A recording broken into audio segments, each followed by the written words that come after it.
Welcome to Holotropic Psychedelic Integration. Achieve psychedelic integration by engaging with a system as fantastic as the journey itself. Explore Stanislav Grof's extended cartography of the psyche, blended with archetypal astrology. Referencing Stan's encyclopedia, The Way of the Psychonaut, discover tools for healing while integrating material from deep journeys. Join archetypal astrologers James Moran and Art Granoff for continuing holotropic psychedelic integration conversation every 2 weeks. Welcome to Holotropic Psychedelic Integration, Episode 2. Yeah, so I'm James Moran. I'm an archetypal astrologer. My path to archetypal astrology is such that I was introduced to the work of Stanislav Grof when I was a teenager, and I quickly became absorbed in his books around 14, 15 years old. Studied with him when I was 16, 17, 18, went to school on the West Coast to kind of follow him. I'm from the Washington, D.C. area, and I went out west to follow him. Though at the time, any psychedelic exploration available to myself was just kind of free form, because there wasn't any real structured research or even structured kind of like psychedelic container processing at that time, because it was illegal. There was holotropic breathwork, so that's what I did. Holotropic breathwork, followed Stan out west, though I eventually ended up traveling abroad to India and focusing on yoga and meditation, because again, the psychedelic field wasn't that active, and I didn't know when it would be active. So I really focused on yoga and meditation, eventually bringing me around to archetypal astrology, just discovering archetypal astrology, being fascinated with it, and then discovering that it brought me back to Grof, because Stan Grof and Richard Tarnas are the origins of archetypal astrology. So I began studying with Richard Tarnas, and I began studying again with Grof. Got lit up on both topics and the intersection between astrology and the holotropic worldview of Stan Grof, just in time, because it turned out the world got kind of awoken to the benefits of psychedelic assisted healing shortly thereafter, in like the mid 2010s. And so that's my life's dedication, and we're just carrying it forward here. Awesome, James. Thanks. I'm Art Granoff. I'm an archetypal astrologer. I've been a psychonaut for almost 50 years, on and off. And I first got involved with LSD, seeing the Grateful Dead as a teenager. We used to go to Grateful Dead concerts and get pretty enlivened and then leave. And we didn't really need integration then, because we had tapes. What you do is you put the tape on and you were pretty integrated after that. But about 20 years ago, I first heard about Stan Grof, and I read a couple of his books and thought this sounded pretty good, because I was pretty confused from lots of psychedelic use, but not much psychedelic care. The tapes were only so good. So then I did holotropic breath work, and then that was fantastic. So then I pursued that a couple of more times. Then I found out about archetypal astrology. I heard Stan mention it, and he said it was the key for psychedelic healing. So I said, okay. So I started learning archetypal astrology, a dozen years ago or so. And I find it fantastic, and it's great for psychedelic healing. And the whole idea of this podcast is to explain that a little further.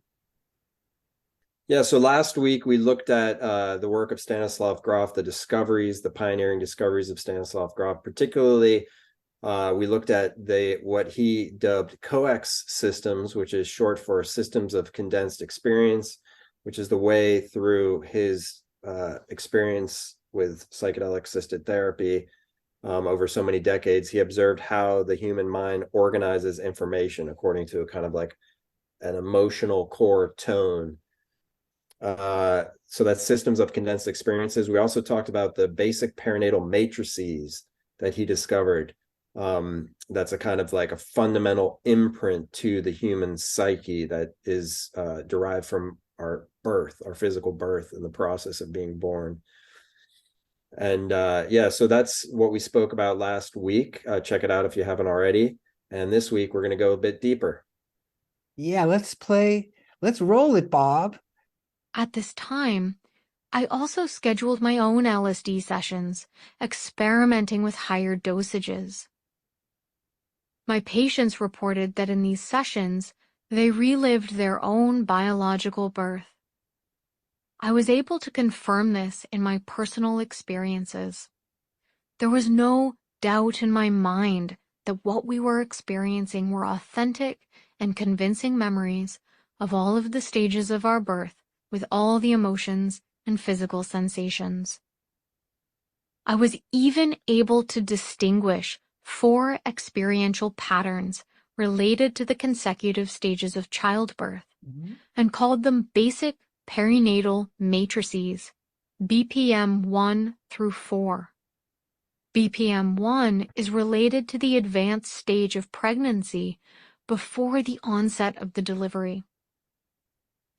BPM 2 portrays the stage of pregnancy when the uterus is contracted, but the cervix is not yet open.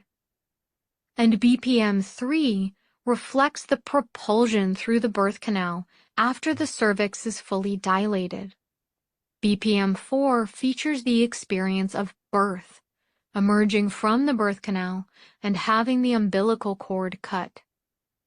I will be returning to this important concept repeatedly in various sections of this encyclopedia.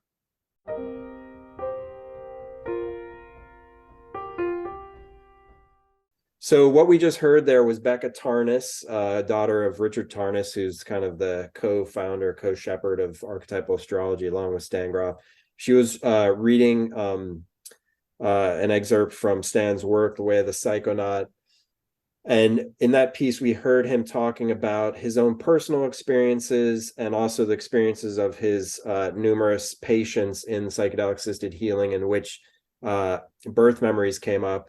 And he mentioned the 4 basic perinatal matrices, which is the 4 stages of birth, general stages of birth that oftentimes get revisited in psychedelic-assisted healing and other depth spiritual transformative processes.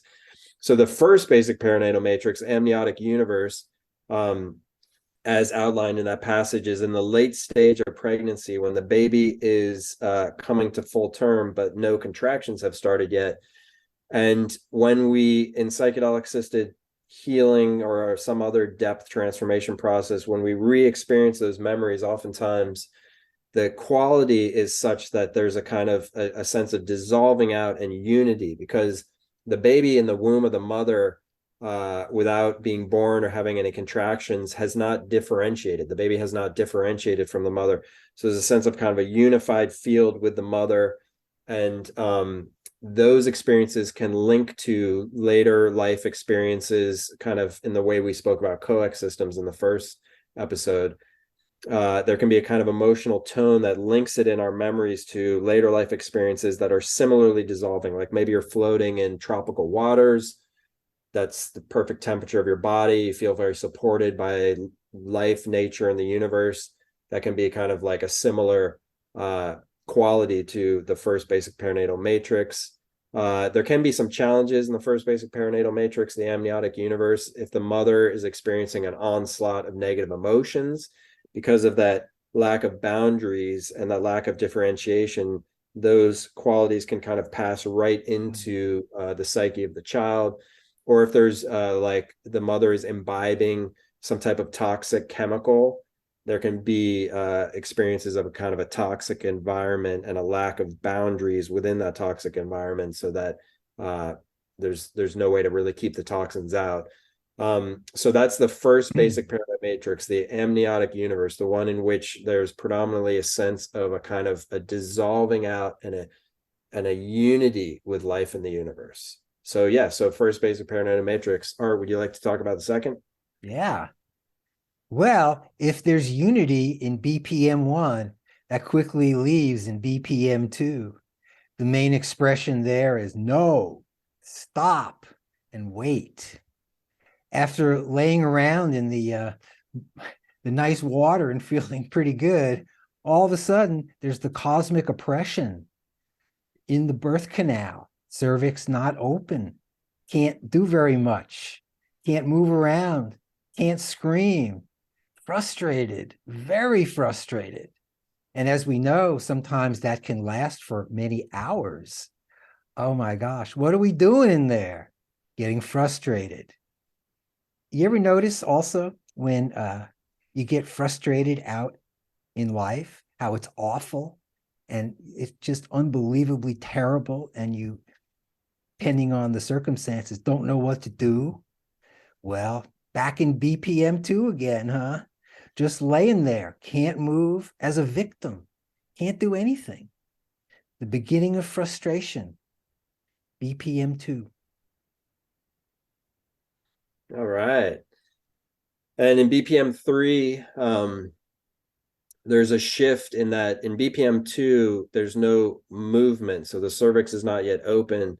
Contractions are creating a sense of, like Art mentioned, like no negation, or kind of a sense of rejection from the unity of BPM 1. In BPM 3, now the cervix is open. So there's movement. It's not just being locked in a kind of a matrix of rejection. It's being actually pressed through the birth canal, so moving towards something new. So the baby on the other side of the birth canal, the baby has no idea what is there. So the baby's thinking that it is being maybe like tortured or even killed. It doesn't know that it's passing through a gateway, a portal to a wider dimension. As such, as going through this kind of intense pressure and moving through this narrow passage, there can be a sense of oppression. There can be a kind of like a back and forth between the body of the baby and the body of the mother, where the body of the mother can feel that it's oppressing the baby, but then it can flip and feel that the baby, the size of the baby, is in turn kind of exerting pressure on the mother. Actually, what's happening there is it's all life trying to birth itself. The complex, though, that arises from it is a sense of a kind of a back and forth between victim and oppression, a kind of a fiery fight for life. Also, the sexuality becomes activated at that time, which is linked with life's desire to perpetuate itself. So on the brink of birth, which is what's happening, the baby's going through the birth canal, it's also the brink of death. It's the closest the baby's ever been to death. So the body gets activated as a reproductive organ that wants to kind of send its genes on in the face of the possible demise. And so sexuality, kind of a fiery struggle. So later memories in life that can kind of recapitulate that energy or have a similar tone and be organized by the mind in relationship to that original imprint can be kind of like, if we witness a volcano or something, like volcanic elemental charge being released, or we have experiences of a kind of like oppression, whether it's individual, political, whatever it is, sexual experiences, sadomasochistic experiences, experiences of sexual violation. These are all kind of bundled in the coex system that might be associated with the third basic perinatal matrix, the struggle, as written here, the struggle, death, rebirth. So that's the third basic perinatal matrix. And let's move on to the fourth. BPM 4, the baby is born. Sudden release, quick change. When you thought you were dying, the next minute you're born. Hey, isn't that how life is in general? We get stuck in things, we can't get out of them, and then all of a sudden, turns over, everything's okay. So BPM 4, freedom, liberation, release, feels pretty good. So that's BPM 4. So that's the 4 basic perinatal matrices.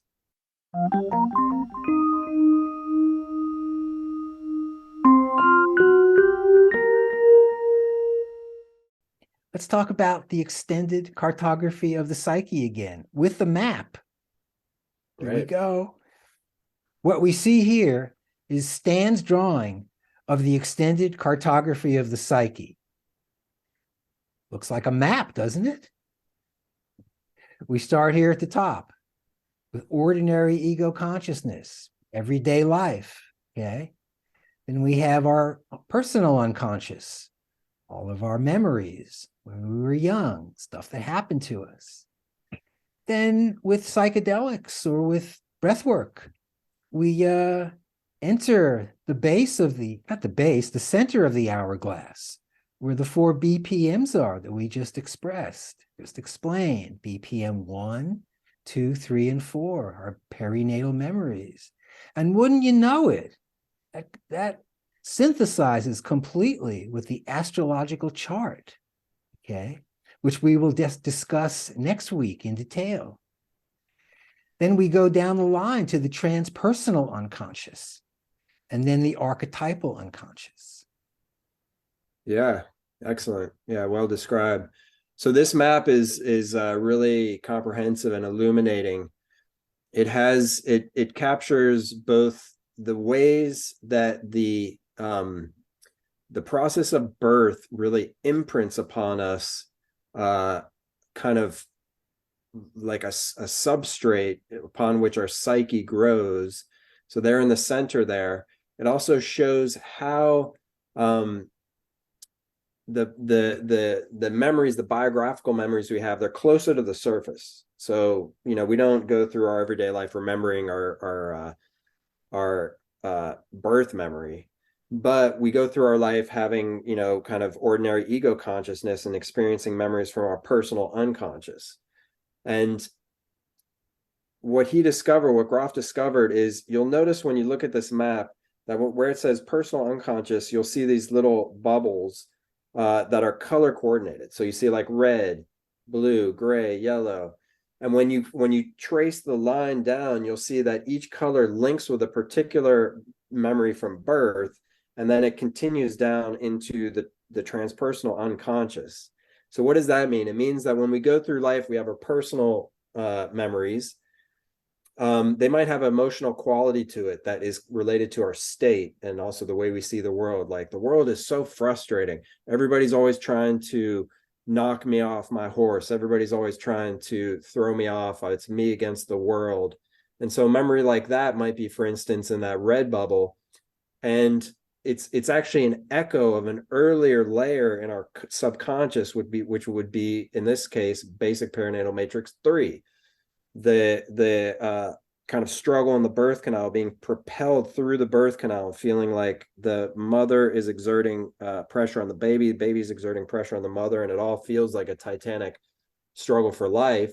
Actually, it's all life's exerting pressure on life. There's nothing antagonistic there.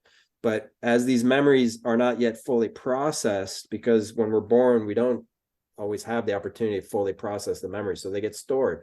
So later in life, we can feel, you know, this imprint, and it starts showing up around us. You know, it's a titanic struggle. The world is a kind of clash of oppressive energies. Or basic perinatal matrix 1, you notice those blue bubbles. You might have, you know, like, life is an opportunity to really dissolve with another, with your lover, with your friends, you know, like really to kind of like be in nature, feel one with the planet and the universe. And then, you know, again, that ties into the first basic perinatal matrix, and so forth for all of them. You know, the fourth one is experience of release. The second experience of kind of rejection from the amniotic universe. And then you'll notice when you follow those strings, they go down into the transpersonal unconscious. So commonly what would show up in psychedelic assisted healing experience, particularly with high dose sessions, is, you know, as we start descending down in this map, we're going deeper and deeper. We start having earlier memories that might be of a coex system, which is to say of one of those colors, like red or blue or gray. You know, we might feel like, oh, the universe, I'm always rejected. We go down to an earlier memory of being rejected in elementary school, and then an earlier memory from our infancy. And then we go down to the birth memory. And when we get to the birth memory, you'll notice this hourglass shape gets pinched at the birth, and then again it opens back up downward into the transpersonal unconscious.